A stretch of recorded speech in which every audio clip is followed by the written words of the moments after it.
Lake Effect brings you conversations about what's happening in Milwaukee and the people, places, and organizations that shape the community. This is Lake Effect Spotlight from WUWM, Milwaukee's NPR. This year's class of high school seniors was born in or around 2008. That's 1 year after the release of the first iPhone and 4 years after the launch of Facebook. While this generation of students grew up online, they're increasingly heading into schools looking to ban cell phones. At least 19 states have banned phones outright in schools, and 16 more states are considering it, including Wisconsin. But setting boundaries for kids on technology and social media can be a little tricky. Enter Devorah Heitner. She's the author of the book Growing Up in Public, which guides parents on how to handle social media's impacts on children's mental health, geo-tracking, and just awkward conversations. Heitner joins WUWM education reporter Katherine Kokal to talk about how to navigate a world of technology that feels like it's changed in the blink of an eye.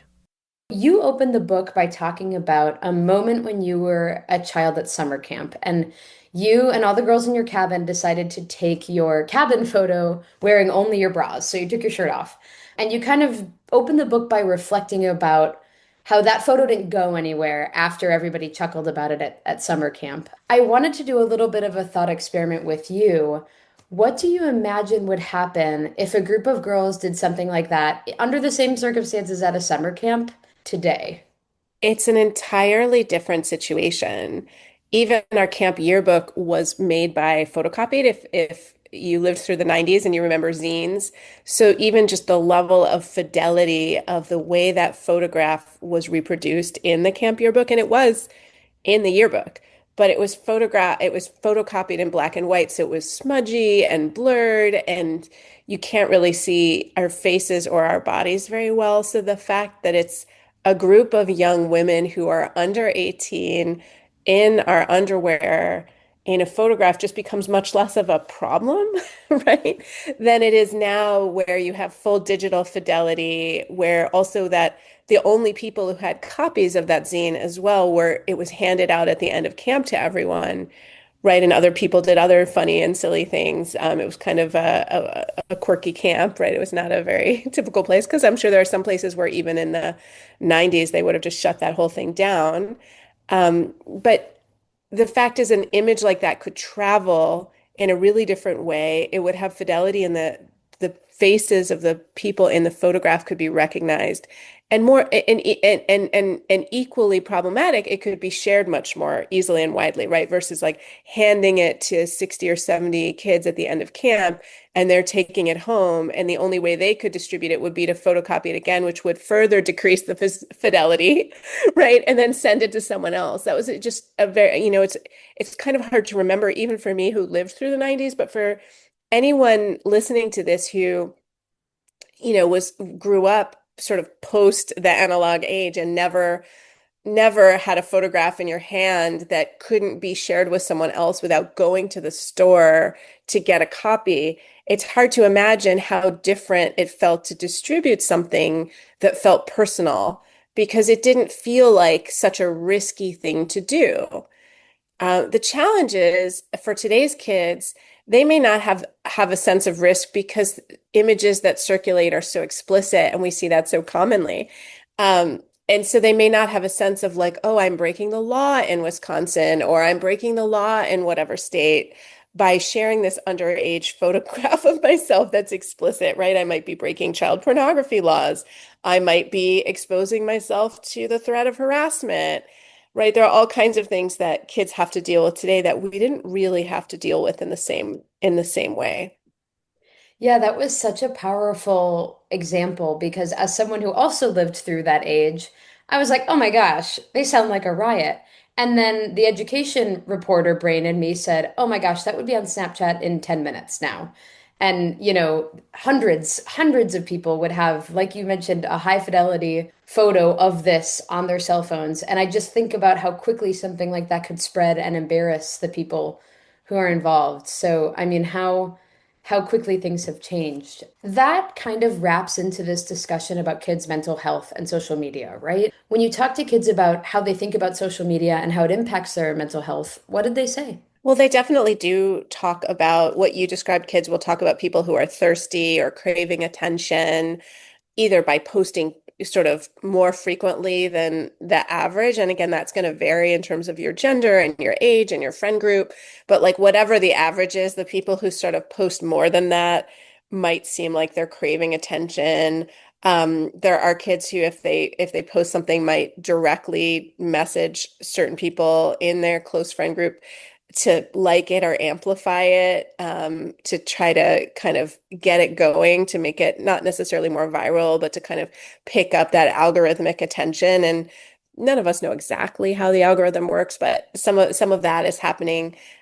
We know that two of the main social media apps that teens are using now, Instagram and Snapchat, which are both really popular, now have map features. So Instagram, probably copying Snapchat, which has had a map for a little while, have these maps where you can see where your friends are. And of course, you can opt out of being shared, which is a good thing because there's a huge risk in terms of your safety and sharing your location all the time.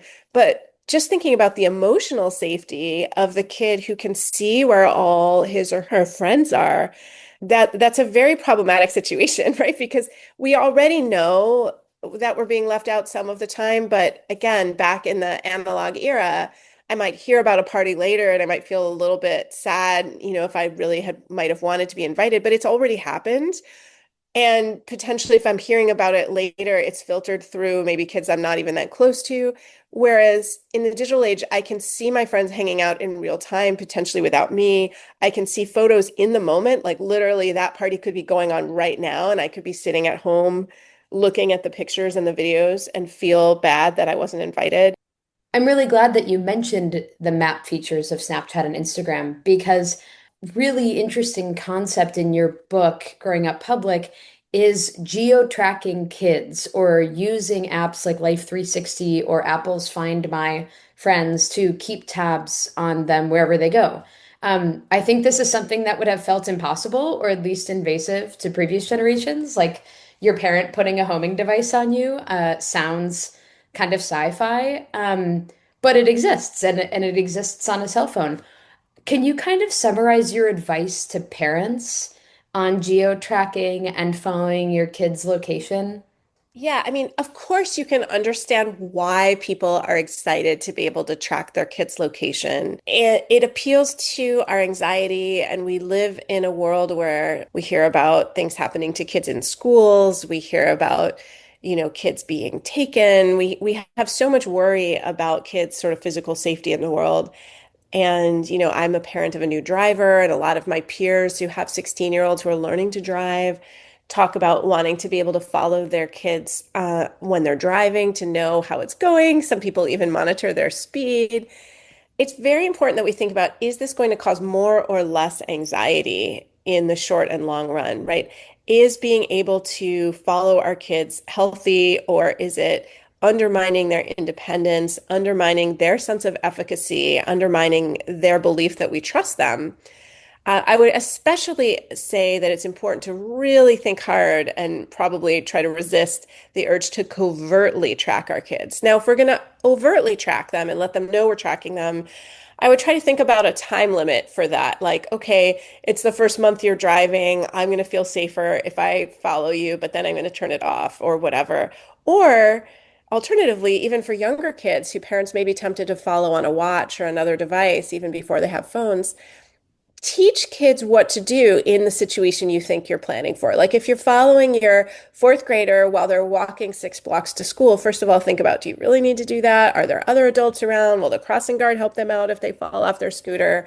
Like, do I really need to track them? But also think about, what are the skills in self-advocacy I need to equip my 8 or 9-year-old with, so that I feel safer letting them do things like go to the library after school or play on the playground after school or walk home independently. Because I think sometimes we over rely too on the idea, well, I'll just track them with technology, as opposed to, I need to teach my kid who is a safe person to talk to if they get separated from me at the mall, if they get lost on a school field trip, if they do, see something or someone that needs help and they need to reach out for help, right? What can they do? And they don't necessarily need a phone for that. And so that's really, really important. And we don't need to be tracking them for them to accomplish that. So I think it's important that we don't use tech to kind of let us off the hook on teaching our kids survival skills, and that tech doesn't, especially as kids get older, undermine their sense of their own efficacy and their sense that we trust them.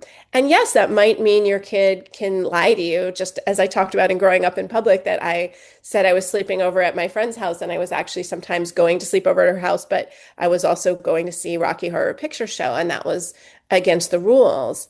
But if my parents had found out about that by tracking me, I don't think it would have ultimately been good for our relationship or my emerging independence, right? Some sense of, needing to fend for yourself and needing to figure out how you're going to troubleshoot if things go wrong is a really important part of growing up. Because I've even heard from parents who are tracking their kids in college where they don't live at home, but they're tracking them to see if they're going to class. And I don't think you want to put yourself in that situation where you're noticing where the little blue dot is on your child's campus. At that point, I think it's really important to reach into your own hobbies and your job and your own, like your own life, and think about, what can I do with this anxiety that's not kind of overly focusing on, is my kid, moving around the campus in a blue dot in the way I expect.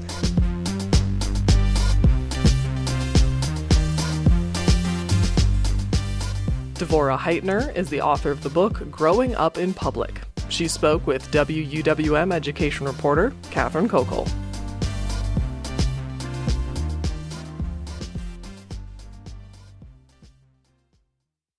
You can find more interviews like this one by visiting wuwm.com/Lake Effect. And while you're there, subscribe to the Lake Effect Spotlight podcast.